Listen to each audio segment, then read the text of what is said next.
Hello, good evening, good morning, good afternoon. I'm like to talk about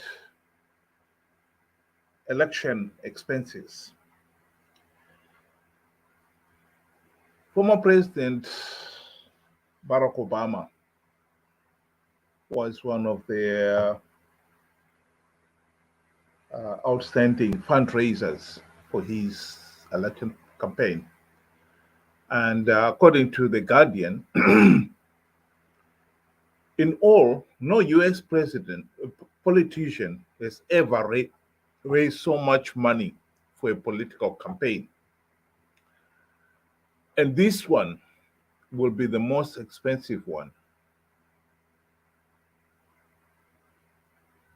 Of the 942 million in receipts so far for the 2008 election, Obama has raised 347 million, more than double John McCain's 143.8 million, reported The Guardian in July 2008. If nothing else, Barack Obama has proved himself to be a financial phenomenon. Well, I think he has been outdone by President Emerson Mnangagwa, because according to Hubert Angel, one of the people quoted in the recent Al Jazeera Gold Mafia documentary, President Mnangagwa has raised a lot more. And I quote, in this 2023 election, I think they are spending something like US 240 million. And that is his, meaning Mnangagwa, his money. It's not somebody else. It's not the party, it's his money.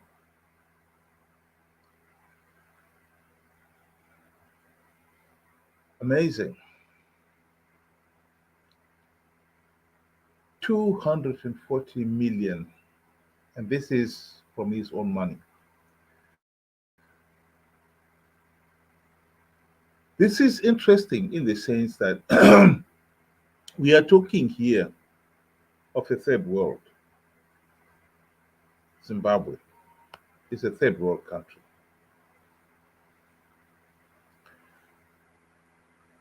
And come the election, Zanu PF is known to go to some of these gold mafia guys, uh, including some of the enablers like Hubert Angel himself.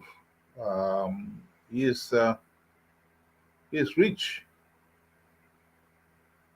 He is reckoned to have a fortune of 60 million US dollars in his own right. And so the ZANU PF, the party will go to the gold mafia, and there's also the diamond mafia, who are filthy rich in their own right. According to Professor Jonathan Moyo in a recent SABC interview, Zimbabwe lost 15 billion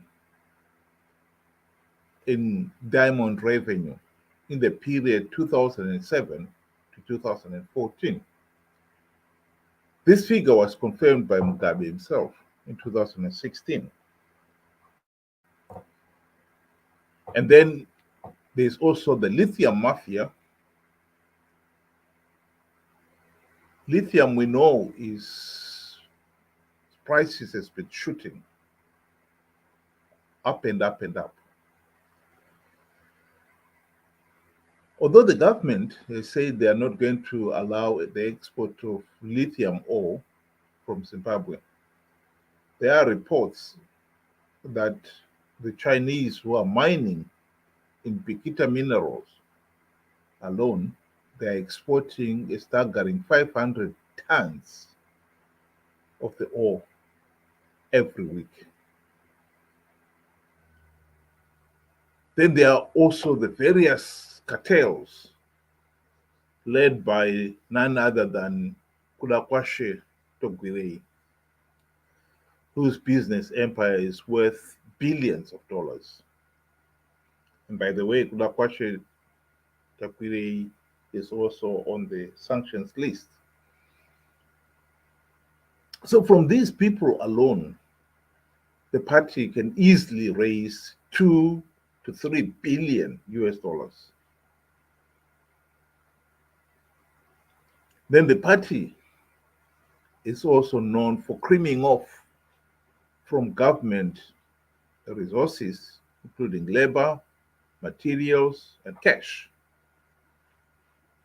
And altogether, it could be as much as $1 billion US dollars.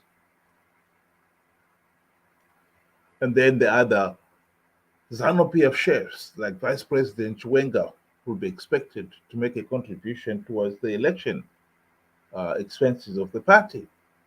So altogether, Zanu PF can easily raise 4 billion US dollars. Again, this is an unbelievable amount of money. Let's compare it with the US. The US has got a GDP of 23,618 billion US dollars. Zimbabwe's GDP this year is 28 billion US dollars, or 0.1% of that of the USA. And yet the country is spending, Zanu PF alone is spending a staggering 14% of the country's GDP on elections. How can that be possible? One might ask. Well, it is possible because Zanu PF has commandeered the nation's resources, material and human resources, for one primary purpose: to ensure that Mnangagwa wins the presidency and Zanu PF wins majority in parliament. And no expense are to be spared. This is the tragedy of Africa.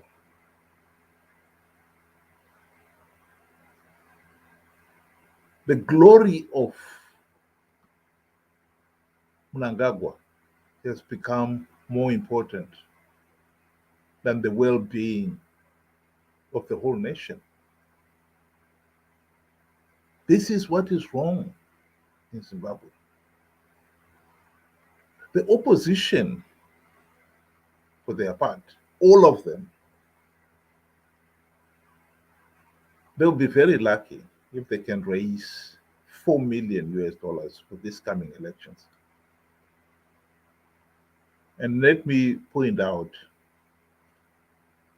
that Zanu PF will definitely be assisting the opposition to make sure that they participate. So some of the expenses will be covered by Zanu PF or its surrogates, these various mafia groups. The party and these mafia groups know that it is important that the opposition participate, because as long as the opposition participate, Zanu PF will get political legitimacy. Ever since the 2008 GNU, Zanu PF has realized that its political legitimacy depends on the opposition participating, regardless how flawed the process is. So in this particular case, the opposition are hell bent on participating in these elections, and they will participate. But what we've got to look at here is the, the difference between 4 billion for Zanu PF to spend on this election and 4 million at most for the opposition.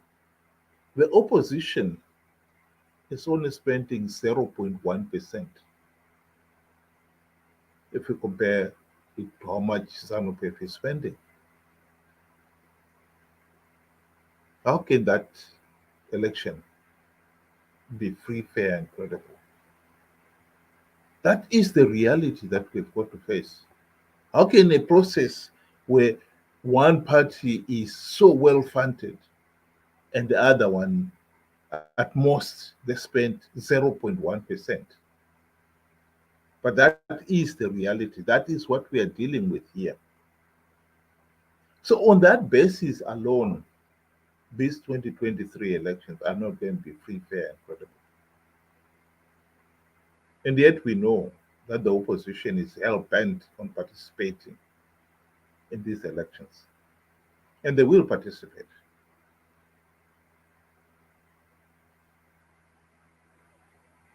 Why? Because they are after the few seats that ZANU PF is giving away to entice the opposition to participate.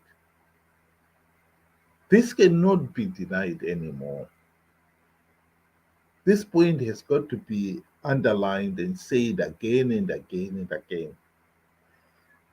The opposition in Zimbabwe is as much in ZANU PF's pockets as the SEC, the police, and all these other, the judiciary, and so forth.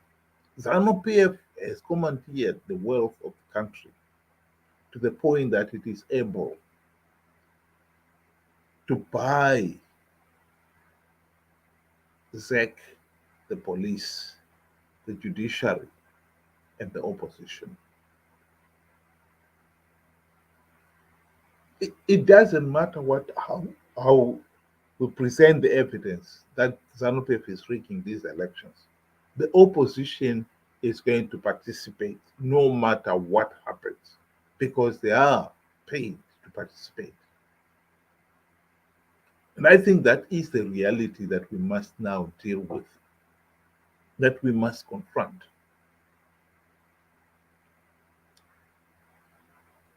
These elections are utterly meaningless. ZANU PF is rigging these elections. The 4 billion is being used to buy off the support from the traditional leaders, village heads, to chiefs. They're being, ZANU PF is buying them cars and motorcycles and giving them generous allowances and so forth, and to SEC officials themselves and opposition members themselves and so forth.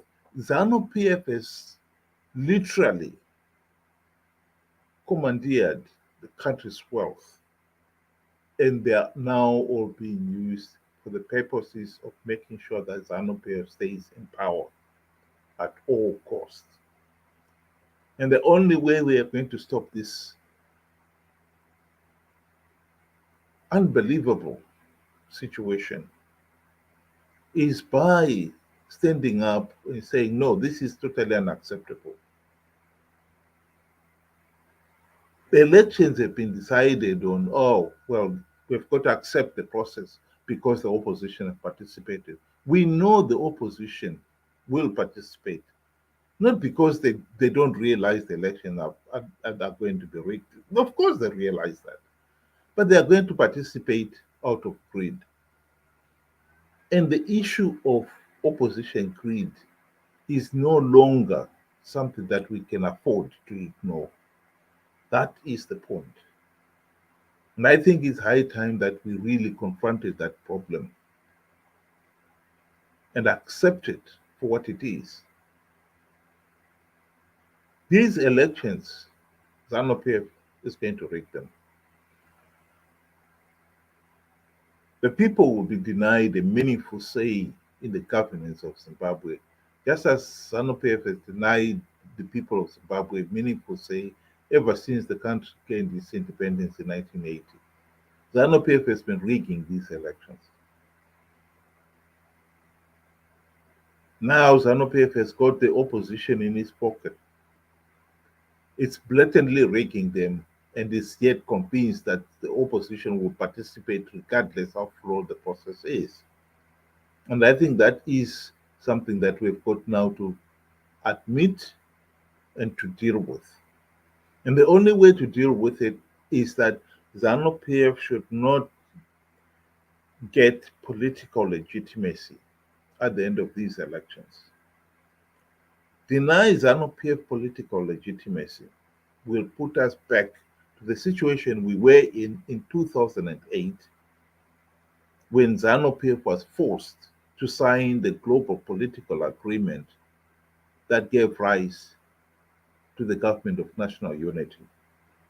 What went wrong then in 2008 to 2013 when the lifetime of the government of national unity is that the opposition, Zanu Mugabe managed to bribe the opposition, Moge Trangirai and his friends, with the trappings of power so that they forgot about the reforms. What we have got to make sure is that this time we have competent men and women who will implement the reforms. It's not that the reforms are rocket science. They are not.